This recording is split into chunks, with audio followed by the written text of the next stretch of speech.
अगर किसी को कलकत्ता जाना है नौकरी के लिए तो मैया सब दही खिला देती थी जाता बनाने के लिए।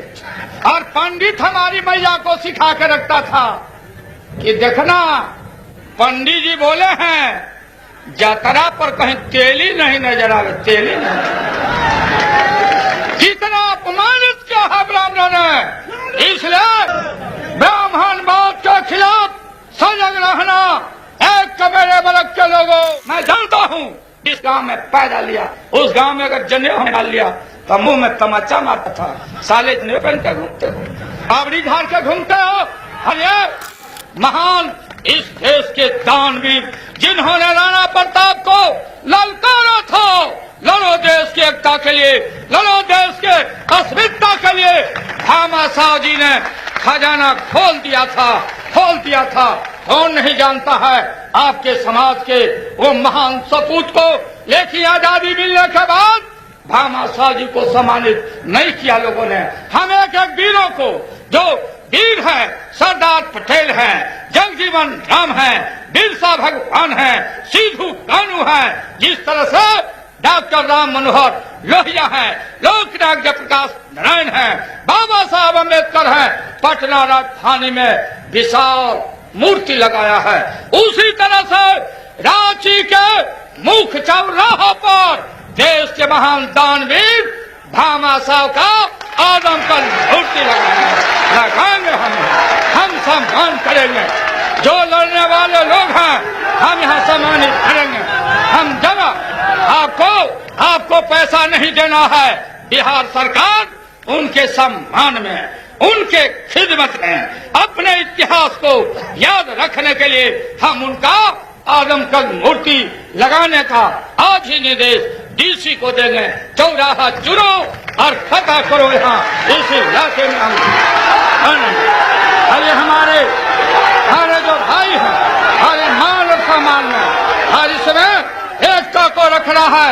और आपके वर्गों में मैं मानता हूँ एमपी में, एमएलए में, सेवाओं में आपको आरक्षण जो मिला है, न्यायपालिका में अब एडिशनल डिस्ट्रिक्ट जज के बहाली में पिछड़े वर्गों के लड़के 100 में 50 कम से कम अब जज बनेंगे।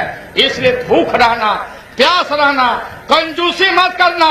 भामा साहब जितना में हो उतने में भामा साहब बनना और पेट काट के भी अपने बेटे और बेटियों को शिक्षा देने का काम करना। जब तक ये बच्चे और बच्चियां पढ़ेंगे नहीं तब तक मकरा के जाल को नहीं समझ पाएंगे। और इस इलाके में एमएलए के चुनाव में, एमपी के चुनाव में और अभी 11-12 जगह अभी खाली हो रहा है। एक ही दिन में आपको मालूम होगा 150 पिछड़ी जातियां अपने यहाँ है। हम एक एक करके सम्मानित कर रहे हैं। एमएलसी में, एमपी में इस बार हम वादा हमने किया था, मुजफ्फरपुर में आपका महान रैली हुआ था, पटना में रैली हुआ था। इस बार जो विधानसभा में जगह खाली होगा आपके समाज के बेटा को सम्मानित हम करेंगे और मेले भी हम करेंगे आपके मान और सम्मान के लिए। और ये दूसरा सबसे काला कानून चल रहा है 7EC 7 माने 7 EC आवश्यक अधिनियम बना के दिल्ली ने रखा था। हम जाते पटना में छोटा गरीब का बेटा, छोटा दुकानदार तेल बेचता है, करू तेल बेचता, राशन बेचता, मार पिटाई होती, जेल में कर दिया जाता। अब इस राज्य में गरीबों पर, छोटे तबके के लोगों पर 7EC समाप्त कर दिया जाएगा। कोई 7EC नहीं चलेगा, वो चलेगा, उस पर चलेगा। 7EC को हम खत्म करेंगे। इस दिशा में कार्रवाई हो रही है। बहुत जल्दी इसको हम समाप्त करेंगे। कोई जरूरत नहीं है, कोई लाभ नहीं हुआ। महिला विकास निगम, हमारी जो बेटियां हैं, हमारी जो माताएं हैं, हमारी बेटियां अच्छा काम करती है। शिक्षा के क्षेत्र में, रोजगार के क्षेत्र में बेटियों के शिक्षा पर, माताओं के शिक्षा पर विशेष ध्यान देना है। और समुचित आपको प्रतिनिधित्व दिया जाएगा बेटियों को। और हमने पंचायतों में भी रिजर्व कर दिया। आदिवासी हजन आदिवासी भाइयों को सीट रिजर्व है आबादी से 24।